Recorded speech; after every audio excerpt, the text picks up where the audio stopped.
So at any point, if there's a delay or a truck breaks down, it throws the entire schedule into chaos, and now we're redoing all of our permits and redoing all of this and all of that. And it's been extremely exhausting, but it's very rewarding once you get something on the road. Welcome to the show. I'm Ashley Blackford. And I'm Scott Thompson. Scott, have you ever played pickleball? I have not. You've never played? I've never played pickleball. I played tennis, but not pickleball. Not I know the same. I know it's all the rage. Not the same. It is. Actually, I talk as if I've played a lot. You're a veteran of the pickleball scene. I played for the first time a week ago. Yeah? Loved How'd it. that go? Loved it. It was brilliant to bring together table tennis, actual tennis. And tennis. Yeah. It's brilliant. Brilliant. Loved it. I had a great time. Pickleball's been around. I think it's been around for a pretty long time, but it just like in the past 5 years, it seems like picked up speed. Everybody's doing it. It's all the rage. Yeah. It's like you called it like lazy tennis, didn't you?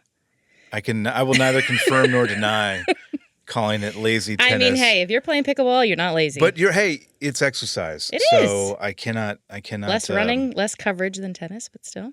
Yeah, I mean, you're getting up and moving. So no shade. Don't listen to Scott. No shade to the pickleballers out there. I think it's great, and I would like to play, but I don't have anybody to play with. Okay. So actually, maybe we can get the families together and hit up the pickleball play courts. some pickleball some weekend. Yeah, for sure. Well, happy National Pickleball Day to a veteran of the pickleball scene, apparently, Ashley Blackford. Ashley, we've got a lot to get to today. Let's cover a little bit of news here, and I think we'd be remiss if we didn't talk about the tariff situation. Obviously a big talking point over the past several months. The news here is that deadlines are over for the most part, and they're now in effect, those tariffs, with a sweeping round of import taxes going into effect as the calendar turned over to Thursday. So we're talking a 10% rate or higher on goods coming from more than 60 countries. We've been talking, again, for months about the uncertainty with those deadlines being pushed back and back and back. Now we're finally going to get to see what the effects are on the U.S. economy, on the markets, on the trucking and freight industry as well. President Trump, right as those tariffs went into effect, went to social media to declare that billions of dollars in tariffs are now flowing into the United States. But it is worth mentioning, of course, a lot of importers started importing more goods into the U.S. before the tariffs went into effect, anticipating that in a bid to avoid paying them. And we are, seeing indicators out there throughout the economy that are raising, I know, a bunch of concerns for people, things like increased inflationary pressure, lower than expected jobs numbers, things like that. The stock market apparently is still holding steady throughout all this. So a lot of views on this, I know. But again, the tariffs are in effect now at the highest level they've been since 1933, kind of in the middle of the Great Depression there. But the uncertainty is over. Now we wait and see kind of what happens there. But, now's the time to see what happens. Yeah. And in looking at freight volume, things are looking up in the freight market. The U.S. Bank reported that in the second quarter of this year, the U.S. truck freight market showed signs of recovery. National shipment volumes rising 2.4% and spending increased 1.2%. This is the first quarter-to-quarter gain in 3 years for both shipment and spending. All 5 U.S. regions posted volume gains, with the most 6.7% in the Southwest. This, of course, a welcoming shift, according to Bobby Holland, the U.S. Bank Director of Freight Business Analytics. However, of course, with uncertainty surrounding tariffs, it's kind of too soon to say that the market has turned the corner. We'll, of course, keep an eye on that. It's interesting. We talked to Brent Hutto of truckstop.com earlier this week, and he was kind of alluding to this, to what you were talking about there, that we are seeing some indicators that things are starting to pick up. So that is very encouraging. It is, for sure. Hopefully that will continue to pick up, and we'll get past this, what's the word I'm looking for, this bad time we've been in. That was not the best choice of words, but you know what I'm saying. We've got a new bill alert in Congress, and if you haul ag products, this one's for you. The bill is H.R. 4601, introduced by Representative Tracy Mann of Kansas, and it would allow seasonal drivers to renew their CDL online while providing greater flexibility in the types of commercial vehicles they can operate. So basically, States would be allowed under this bill to develop an online registration and renewal system for farm-related service providers. Congressman Mann said the bill aims to bolster the entire agricultural supply chain by, and I'll use his words here, enacting common sense reforms that make it easier for farm service drivers to simply do their jobs and serve customers and consumers. And at last check, the bill had 20 co-sponsors. And anything, I think, that cuts red tape and brings some flexibility to folks out there, I think is probably a good idea. Yeah. Yep. The first ever exemption for American-built driverless vehicles has been issued. Did you ever think, like 10 years ago, if somebody was like, you are going to be reporting on driverless vehicles every single day? If someone talked to me, I don't think I would have said, what is pickleball 10 years ago if you brought that up? And I would have said, what are you talking about? A driverless vehicle? What? No, thank you. Yeah. But here we are. Here we are. Yeah. The National Highway Traffic Safety Administration announced the exemption this week for the company ZooX. I think it's Zoox. Zoox? Okay. Yeah. I'll go with that. It Sure. sounds better Why than not? ZooX, I think. ZooX, yeah. That's a technology company subsidiary of Amazon. So before this, only foreign autonomous vehicles were eligible. Now, U.S. Transportation Secretary Sean Duffy making changes so that American-built vehicles can be part of the Automated Vehicle Exemption Program. So this will allow Zoox. Sounds like something Scooby-Doo might say after slipping on a banana peel or something. Self-driving cars to operate on public roads in the U.S. Yes, we're going to see a lot more of this, too, Yes, I in the think we coming are. months and years, for sure. Buckle up. Yeah, for sure. Let's skip to the crime beat here for a moment, which takes us to Pennsylvania, where prosecutors, this is an interesting story, prosecutors are looking at charges for a mechanic by the name of Faris Farhat. He was arrested this week on 81 felony counts. Wow. Authorities say this got started when they noticed that some safety inspection stickers on vehicles were missing security features, the serial numbers of authorized inspection stations, and some other weird abnormalities as well. And the vehicles they found them on had what officials said were severe mechanical deficiencies. This set off, obviously, some alarm bells for them. They started looking into it. They found that Farhat was the mechanic who signed off on those stickers. Then they found out that Farhat had been suspended as a certified state inspection mechanic, but was still going about doing his business, apparently. Making bank, I Making assume. a bunch of bank, close to $200,000. More than 150 trucking companies apparently paid for his services, kind of paying him off the books. Apparently, they were unaware that he wasn't authorized to do this. So charges are pending here, but Mr. Farhat is looking at, again, a pretty extensive legal situation there that he's going to have to talk himself out of. Sheesh. Yeah. So I feel like we don't oftentimes get to talk about toll rates decreasing. Yes. Usually it's the other way around. Yes. However, Highway 288 in Texas, south of Houston, tolls are being reduced. The Texas Department of Transportation announced average daily rates on the Harris County toll road will be reduced starting September 1st. Rates for tolls, of course, based on a few different factors, including the day, time, number of axles. But yeah, we save a few bucks there. Good news there. And a quick update here, Ashley, to a story we brought to you not so long ago about truck parking in Ohio. Governor Mike DeWine on hand this week to cut the ribbon on 2 new rest areas and 1 renovated one in Washington and Belmont counties. This, of course, includes truck parking in the equation there as well. All part of this bigger plan to renovate dozens of rest areas and open a few dozen new ones throughout Ohio by the end of next year. A $150 million plan that will add 1,400 new truck parking spaces along the way. So some welcome awesome. news Good to hear. there in Ohio. Welcome news in Texas, where some tolls are going down as take well. For sure. I'll tell you what we're also going to take. We're going to take a break. Let's take a break. But I know we are excited to talk to our first guest today, Doug Smith. He's with Omega Morgan. They are a company out of Oregon. Doing some superloads throughout the state. We love a superload. We love a superload. We love to hear about the ins and outs of what it takes to get them from A to B, the good, the bad, the ugly. Which I'm sure there's everything in between. So that's up next. Doug Smith right after this.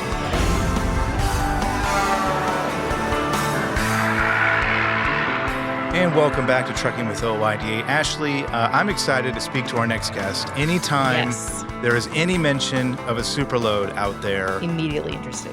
So many questions. The attention it goes directly to what they're doing there. This gentleman is with a company that's been in charge of hauling, I believe, 31 superloads across Oregon this summer. Doug Smith is a project manager for Omega Morgan. and he joins us on the line now. Doug, thanks for joining us. Hi, nice to be here. Thank you. So let's start, and we're going to ask, Ashley and I are going to ask you a whole bunch of questions that you're probably going to be thinking like, oh, why are they asking me this? But we'll start with an easy one. Tell us a little bit about yourself and tell us about what Omega Morgan does. Yeah, so my name is Doug Smith. I'm with Omega Morgan. We're a transportation, rigging, industrial services company. Originally kind of based here in Oregon. We've been here for, I think Omega Morgan's existed for 20-something years. I'm not 100% sure. I've been here about 10 years now. Started in dispatch and eventually opportunity opened up for project management and joined the specialized transportation division there, mainly just moving, large, oversized cargo, superloads. So this is what you do. Superloads is like your bread and butter. That's my bread and butter, yeah. And I'm always interested in stories like this, and I'm interested in the people that are behind the scenes like yourself or, in front of the scenes, I guess, as well, doing this as well. And you kind of talked about it there, but how did you get started in this particular, type of, hauling? Was this a specific type of thing that you were looking out to do? Or, what's your background and how did you get into it? Kind of our bread and butter is typically transformers, just kind of all over. This project specifically, we had ran probably 3 or 4 years ago. We had ran a feasibility study for essentially this cargo. And we determined at the time, you can safely get, I think we were saying probably like 19 feet wide, 19 feet tall, as kind of the threshold to get through Oregon. And just to be clear, there were 51 loads out of Vancouver and out of Oregon. So it was split. The cargo came into 2 different ports. We had 31 loads in Oregon, and then the remaining out of Vancouver. But really, it was just like, we had quoted it several times, quote it this way, quote it that way. And then the award actually only came out in November of 2024. So we've been working on this now for only about 9 months. And we're down to our last, we are down to our last 16 loads 16. Now. You're almost halfway through, I guess. Yeah. Of the 31. And the largest piece is actually on the road right now. Tell us about that. Tell us about that largest piece. What does that look like? Yeah. It's big. I don't know. It is. It's so it's got one truck up front pulling the load, and it's using 2 12-line K-Mag Flash Goldhofer trailers with turntables and bunks on those. And then, we basically take this KO1 piece, as it's called, and you set it up on those bunks. You secure it with clips, weld it down, and the piece itself kind of becomes the trailer. So we've got, a pull truck with 12 lines of trailer, and then there's a gap, and we have another 12 lines of trailer, and then an additional 3 trucks on the back pushing. So the entire combination's, over 345 feet long, going from the Port of Morrow down to the Micron facility in Boise, Idaho. Just hearing you talk about it, it's just, it's hard to imagine, and that's why I think it's so fascinating for people like Ashley and me, because when you talk about it like that, and you talk about just the sheer size of it and the length of it and everything else that goes along with it, I immediately think about, this isn't just something that you wake up one morning and you're like, all right, let's go pick it up and take it from A to B. This takes a lot of planning, and you've had, I guess, since you said like November, right? Was the planning going on before that, or is that kind of when things started in earnest? Not, unfortunately, not really. Most of it was all quoting. We got the project turned over to me from the sales side in November, and I actually got a jump on it then because our signed quote to actually execute the work didn't come in until December. So, and this large KO1 piece, as I mentioned, is pushing 350 plus feet long. It's also 21 feet tall and almost 21 feet wide. So this thing is massive, and really the hardest part of the entire ordeal is the utility work. We've had to reach out to 17 different utility companies, whether that's power, comm, et cetera, to make improvements along the route from the Port of Morrow out to Idaho. And that's been kind of the biggest challenge, that, and of course, customer management. Mm-hmm. And we don't have a ton of time to get this done because everything ideally is supposed to deliver before the end of September. So we unfortunately did not have a ton of time to prep. Yeah. And we're kind of working backwards in a lot of cases. In an ideal world, a project of this size with cargo of this size would be awarded, a year or so in advance. And that way everything can just be set up.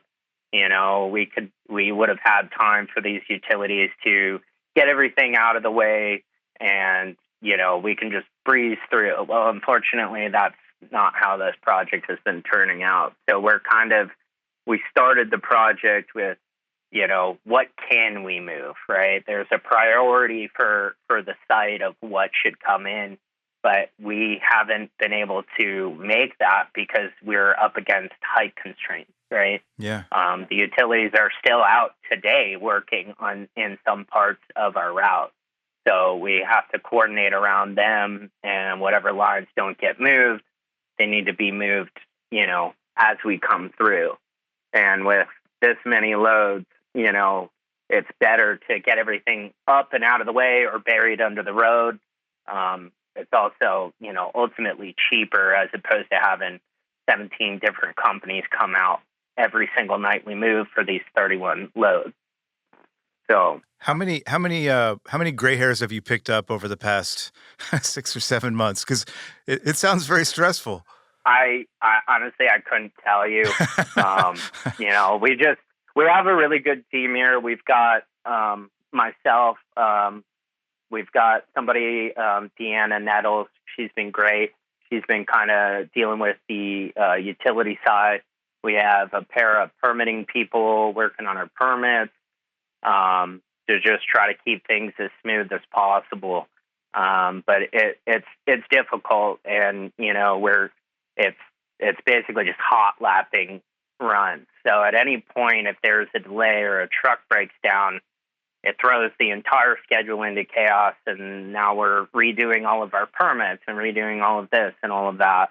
And it's been extremely exhausting, yeah. But it's very rewarding once you get something on the road, especially this KO1. We just started transportation Monday night, and we are expecting to arrive at site on Friday the 15th. So that's a long trip. We're averaging, yeah, and we're these last 2 nights, we've only gotten 2 nights for this load under our belt, but we're only averaging 15 miles an hour. Wow. And obviously, due to the size, there's only certain parking spots we can go to. So it's very meticulous and methodical on where we can be. And then on top of that, it's like, okay, on this night, we need to have these utilities come with us and move lines that aren't out of the way or that they couldn't get moved in this, scrunched time frame. But we're very successful. I'm very happy with where we're at in the course of the project. and right now our biggest thing is trying to bring that schedule in as tight as possible and try to get all the cargo there before the end of September. It'll be tight, but it definitely looks doable. So. And you may have mentioned this. You have some of the Superloads moved. What is it that's being hauled? Yeah, so all of this stuff is for a microchip plant, and and I apologize, I didn't get into what exactly everything is because it's not super relevant for my job. You just need to get it from A to B. My understanding is it allows them to process their own gases there on site to make these microchips. So they're essentially called cold boxes. To process their own microchips on site. That's interesting. Well, to process the gases that are needed right. to make the microchips. But yes. Wow. That's interesting. Very. Yeah. Yeah, and then all their associated tanks and this and that, right? There's a lot of odds and ends. And we only have the scope for the overdimensional cargo. There's hundreds of other shipments that were handled, just regular trucks as well. So it's a very large undertaking. You mentioned 17 utility companies. I don't know if you're the one who makes that phone call to them. What's their reaction like when you're like, hey? Honestly, the reactions have been mixed, and I don't want to throw anybody under the bus here or name anything. Sure. But we've had, some companies that kind of waited or maybe didn't think, all of this was serious. And then we had others that really went out and put in the work and got everything done, as fast as we could or they could, but it's kind of hard to say. And really, we're just unfortunately having to take it every day at a time and see what gets thrown at us because we're, the project started off behind schedule. And so we're still behind schedule because all these things aren't moved. So we're just trying to, it's a lot more to plan around than like a typical project would be, I feel like, of this volume. I think that's one thing that I think I find interesting about these kinds of stories in particular, because it's kind of like a team sport in that, you're kind of the, I guess, quarterback of the team, your company is, and making sure that everything runs smoothly. But if you're, everybody's got to do their part. If your left tackle, in this case, one of the utility companies isn't pulling their weight, the whole play can fall apart. So I think that's kind of why I find it fascinating. And you talked about your team, and it really does take a whole bunch of people. How many people total are we talking about that are working on, getting these Superloads from A to B in total? Yeah, so we've been kind of operating with about 3 crews of 3 to 4 people, not including all the pilot cars and stuff that come with it. And we also have had a team at the port to load all this cargo. There's like 4 or 5 different configurations of trailers that we're using on this project. So the load crew, can take one of the loads that isn't moving, or one of the trailers, that isn't moving, get it loaded and have it staged. That way, the next available team can come in and hop in and boogie, right? But, we have this massive project, but then we also have all of our other work. So it's been an extreme challenge on getting the trucks and the people and stuff in the right spots. Not just for this project, but for all of our projects so far. And that's kind of been also another one of the hurdles, because it's like, we had it in our head we were going to move this load. Well, now we can't because we have to go over here or whatever. Yeah. So that's been pretty strenuous, and then I got to update our schedule every time, and so that's just changing tons of lines and trying to think about crew resets and how long the transport of all these things are going to take. And it's been very draining, but again, rewarding once you see them moving on the road. I'm curious, most of our listeners, whether they haul reefer or van, a lot of those loads would be similar. I can only assume every superload would be unique, right? I assume you probably haven't had two that are the same. For the most part, they're different. There's several pieces that are like twins. They're typically tanks. So we'll get like a pair of matching tanks. And those are the same, but can of course only move one at each time. And then those have a different priority. Honestly, it's very messy. Sometimes we don't know which load we're necessarily going to leave with, for like 2 or 3 days before it actually departs. Wow. Because there's so many things up in the air, and it's like which utility can still escort us while escorting this load, and it's a pretty large challenge. Having everything out of the way would have been preferred again. Yeah. And really, it would have made this project kind of honestly easy. The most of the headache is just coordinating and getting the utilities out there. But so far, knock on wood, everything's been perfect, no issues on our side. Do you enjoy this aspect of the job of hauling these super loads and coordinating everything, it being different? And I mean, it's kind of seems like a juggling act and figuring everything out, but is that part of the enjoyment of it? I think so. I mean, I like schedules. I like planning things, I like to plan the work to plan. Unfortunately, this isn't really one of those projects, so it's something I've had to learn and kind of deal with myself.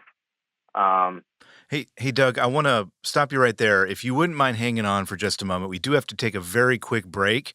But if you can hang tight, we'd like to ask you 1,000 more questions about everything that you're doing up there in Oregon. So hang tight. Trucking with OOIDA continues right after this.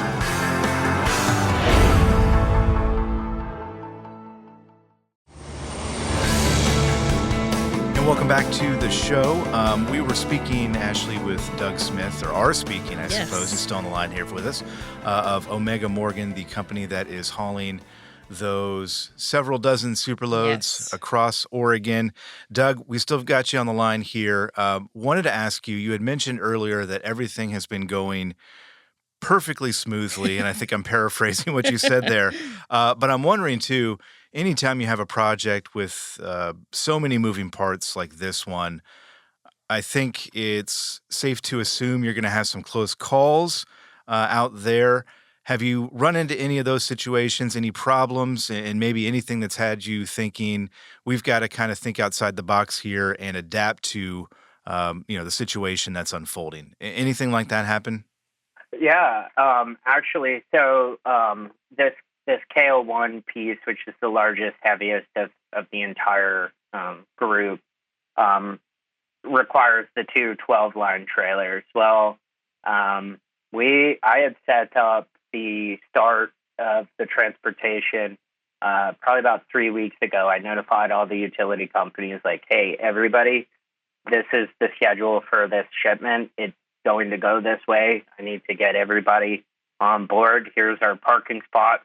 Take a look at those and make sure that you're where you need to be, these utility companies. Well, the one half of this 12 line had another shipment on it that was headed to Micron, and the tractor broke down and ended up sitting on the side of the road, which then pushed us into potentially delaying this large piece.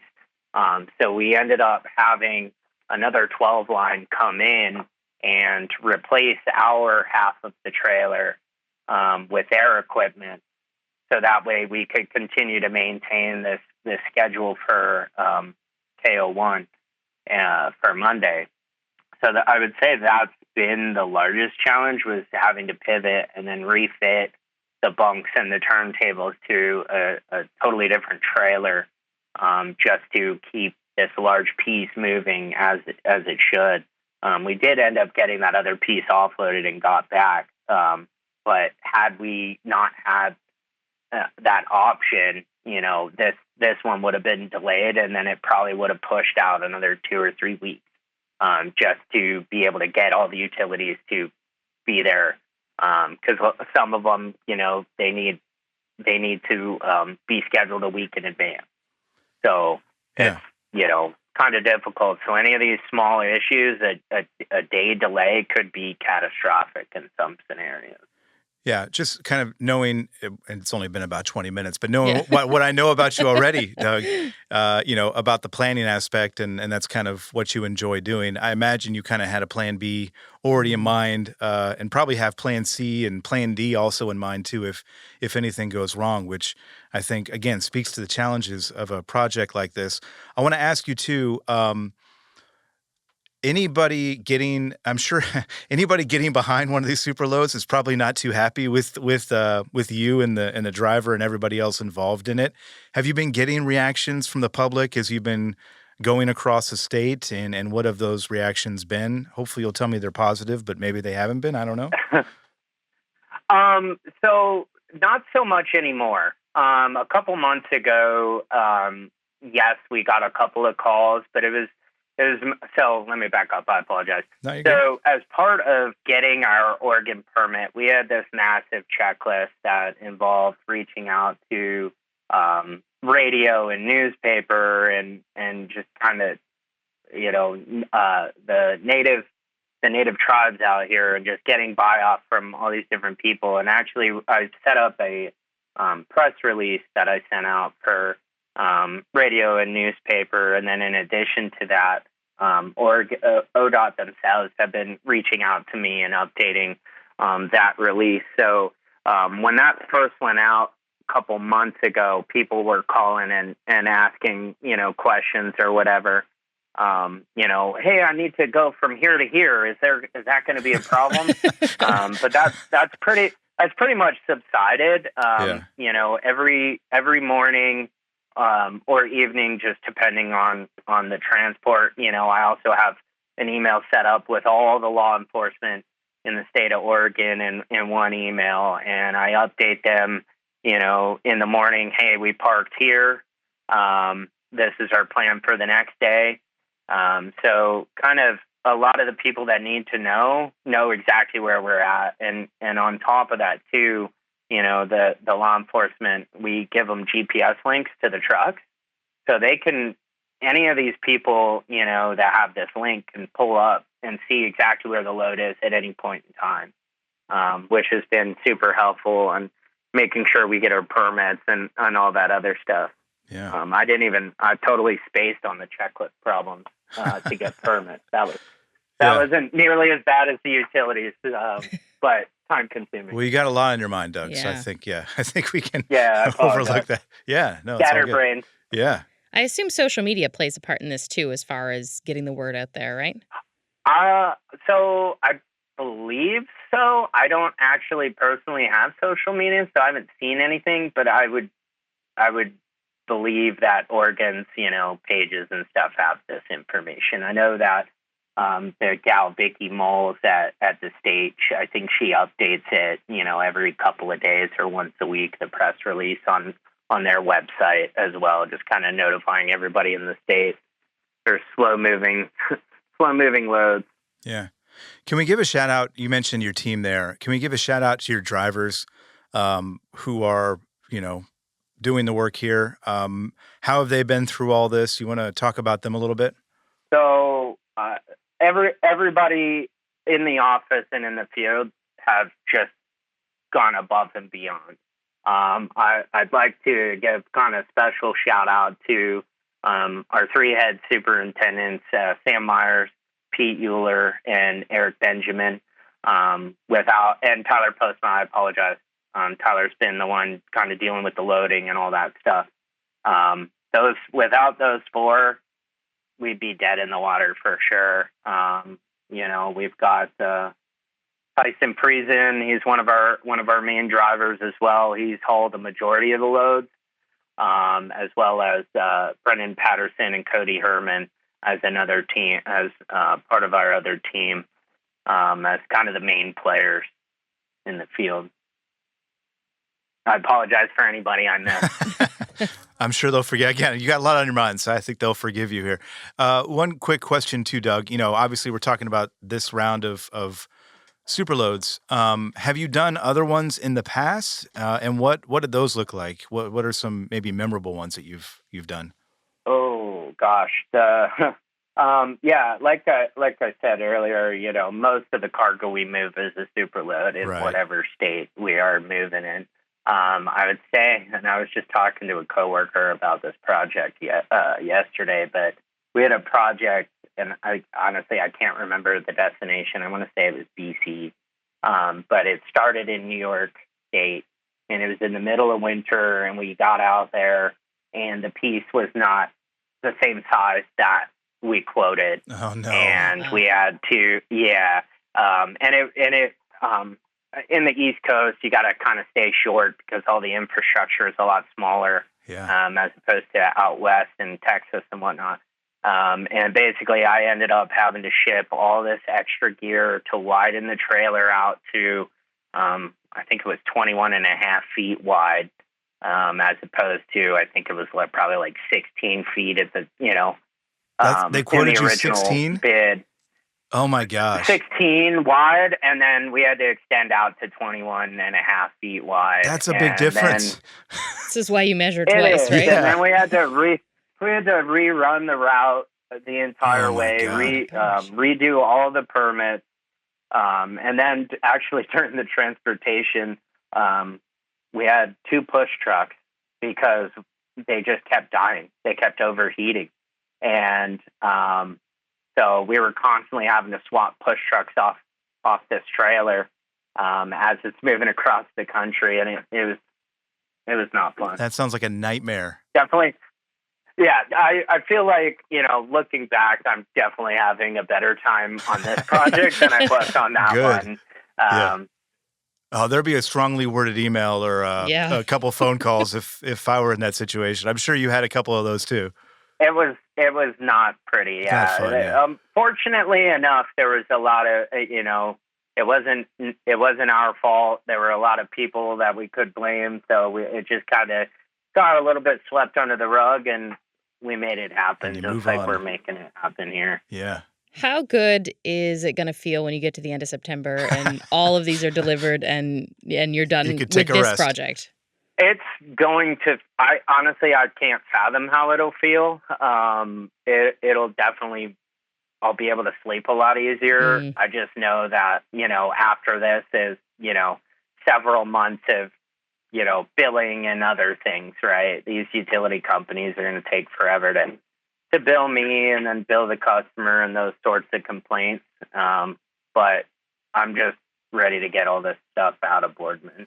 Well, only 2 months, I guess. Who's counting? Guess, but yeah. Hey, Doug. Yeah. As we said at the top, we're fascinated by Superload stories.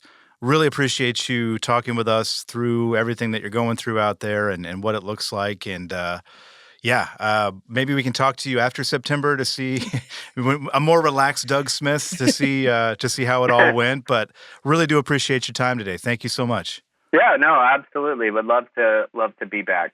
Yeah, that would be great. Absolutely. All right. That was Doug Smith of Omega Morgan. Trucking with OOIDA continues right after this.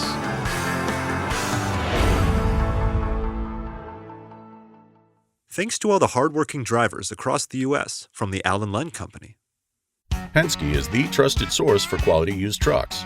Whether you search our website, call our sales staff, or bid at our online auction, you are sure to find the right used truck for your business. Visit PenskeUsedTrucks.com to view our inventory and learn more.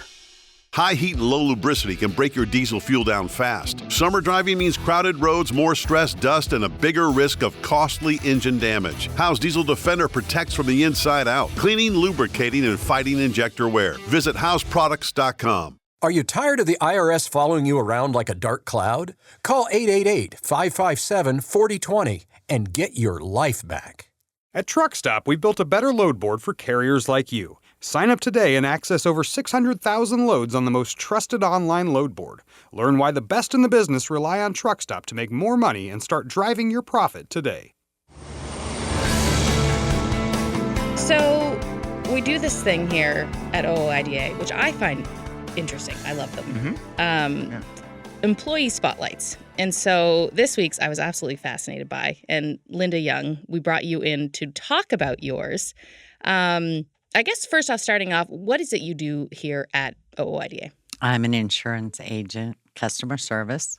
And you've been here a couple of years. Yes, like 18. Like 18. That is impressive. The particular question that stood out to me, and it's the same questions they asked to every employee, and it's a good way to get to know each other, was something about yourself that people might not know. And so I want you to talk to me about what yours was. Okay, I used to be a coffee taster for a small coffee company in Oklahoma City, Cane's Coffee Company. And they were actually a subsidiary of Nestle out of White Plains, New York. And so when I became a qualified taster, and back then, that was in the early 80s, they called them cuppers. Today, they would be called a sommelier. And so what I did was I learned from a gentleman. It's not something that you can read in a book. And so I learned from a gentleman that actually had came from Cuba. And he was in Cuba during the Fidel Castro reign. And he came over to the United States when he was 8, just him and a friend on a plane. It's like their parents put him on a plane and they came over here. And so I was his secretary. And then one day I just asked him, I said, I'd like to learn what you know about coffee tasting.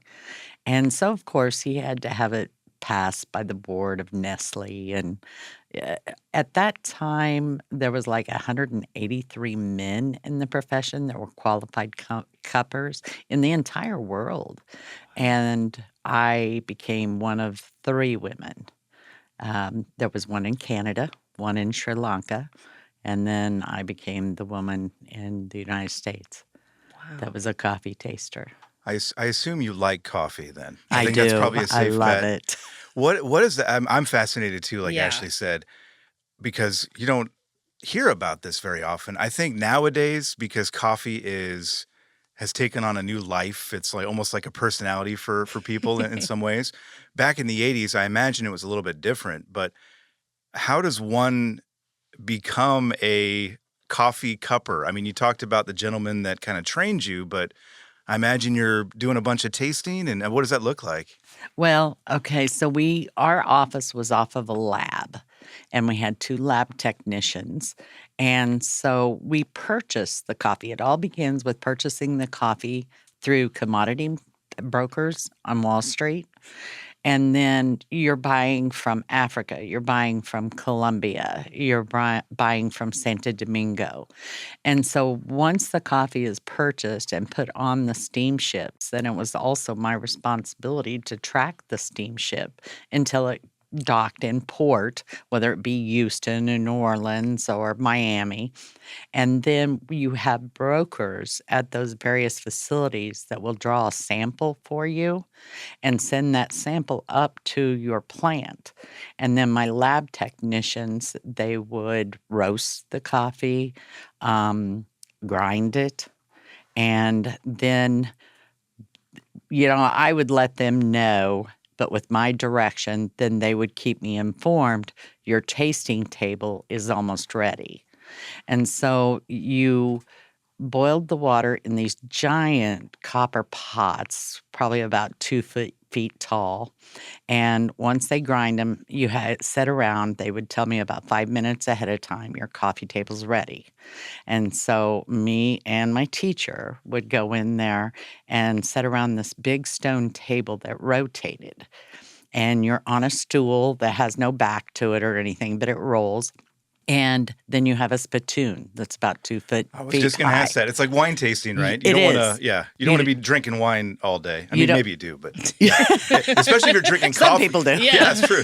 You're drinking coffee all day. That's probably, The jitters. the jitters. Yeah. It Right? never, I to this day, I still have coffee before I go to bed. Oh, wow. Yeah. You're like immune from the effects of Yeah, caffeine. I've been drinking it so So long, I long. think. Yeah. Doesn't do anything. Right. Yeah. I'm immune to the stimulus. But you got the spittoons there. Yeah, we had this spittoons, and you use a brass spoon. And that was a big deal for me that when I became a qualified cupper, I was granted a brass spoon that had my initials in it. And you put the spoon up to your bottom teeth, and then you want to spray that coffee in your mouth. But you don't want to leave it in your mouth longer than 7 seconds because then your taste buds will change. So then you spit it in the spittoon. And then you grate it. You had grating papers to see whether it's, how aromatic it was, how robust it was, if it was flat, if it was base, if it was pungent. And so based on those grading levels, then you took your paper into the office and you made a blend. Keep in mind, these are not blends that you buy in the store, that's already different coffees that's roasted and ground together. This is a straight coffee. Right. And so it's based on that grading paper is how you put that coffee together. You want a certain percentage of robust, especially for a morning coffee, maybe for a dessert coffee, you want more pungent. So you're finding new blends. Yes. Wow. Yes. And do you get to come up with a name too, or is that something the higher ups? That's something the higher ups do. did. Yeah. I'm curious. You mentioned the gentleman from Cuba taught you how to do this. How do you understand, starting out? What's flat, what's airy? Yeah. Is that all kind of a formative opinion, or is there kind of a science behind it that, explain that to me. You learn from somebody that's been in the business a long time. He actually learned from someone that had been a taster for close to 30 years. Wow. And so then when I asked him, then he started teaching me. So he would taste a cup and on the spoon. And then he would ask me, what does that taste like to you? And kind of just trained my palate. To know what is considered airy. What hints or whatever are you getting from? It's almost like wine, right? Correct. What kind of hints are you getting? Are you getting the oaky? Oh, yeah. Yes. That kind of thing. Yeah. And it took, I assume that took a while to kind of pick up on those things, or were you pretty... Well, I was pretty good at it, which is... That surprised you? Yeah, it kind of did. Yeah. A pleasant surprise. Yeah. It was. Yeah. It was. But I was still learning. You always learn before you leave, but I would say it was finally perfected. I finally got my spoons maybe after 3 years. So you're an apprentice really for 3 years learning how to taste coffee. Is there a test? To get that brass spoon? No.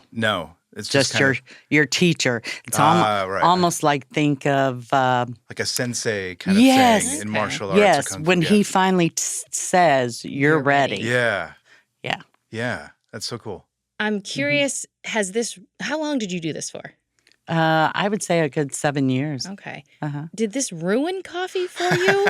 Because I was like, what does she think of the Folgers in the break room? Yeah. I've got some right in front of me, actually. Question. No comment. Yeah, no comment. Yeah. Has it ruined it for you though? Or not ruined it, but I think your point is are you more when you go through Starbucks or Oh yes. You're more very critical. Very critical. Yes. Interesting. We don't have to name brands. Necessarily. Yeah, we don't want to do that. But I would assume you gravitate toward what do you enjoy? Exactly. What do you enjoy? What do you typically drink? I enjoy more of a mild coffee that is going to wake me up, but it's not so robust that my eyes are going to bulge out of my head, I like more of the mild, soothing coffee is what I like. But then occasionally, if you're a coffee taster, you like a little cup of espresso every now and then too. Where's the best cup of coffee you've had? My own kitchen. Yeah. Do you have a nice setup there? I do. Yeah, I imagine. I do. Right. Yeah. You talk about, I think this is one of these things too. It's like any kind of preference. We all have our preferences. There may be some people in this building that are like, the OOIDA coffee is the best coffee I've ever had. And hey, that's not a wrong answer, right? Drink That's it just every their morning, preference. so. But if there's someone out there who's like thinking, oh, I'd be curious to like find a good cup of coffee or, kind of maybe develop my palate a little bit. Like, what are the ways to do that? Or I guess tips on finding good coffee. What do you look for? I want to say that the best way to educate your palate is to try to find some place that you can purchase beans that are strictly Arabica or strictly Colombian or strictly Santo Domingo. You don't want to start out educating your palate with a blend. I know that's what we all drink, but if you're really serious about it, you really want to go with the straight beans first. Is that because the blends are easier to manufacture, or why is that? Why are there more blends out there, I guess? Because if you had all of let's say, a robust coffee, it would just be too strong. I think people would just generally get probably wouldn't sell as well. Exactly. Maybe. Yeah, that makes sense. I was curious, how do you take your coffee?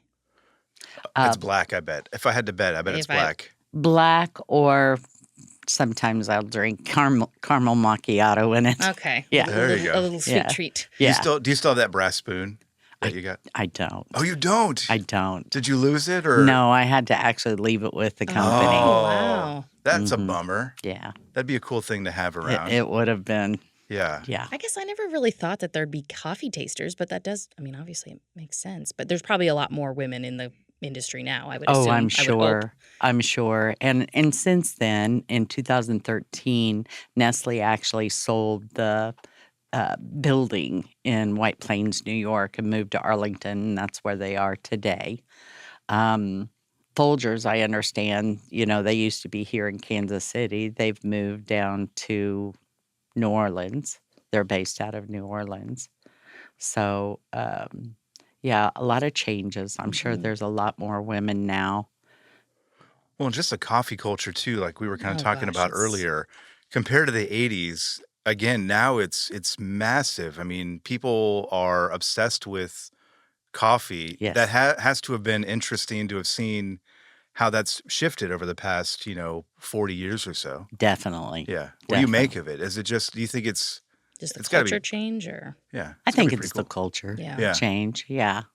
Maybe we're always going to. We need that. Need that caffeine. Well, and it's just like any realm of life. It has become so perfected and so educated, and people are now educating themselves.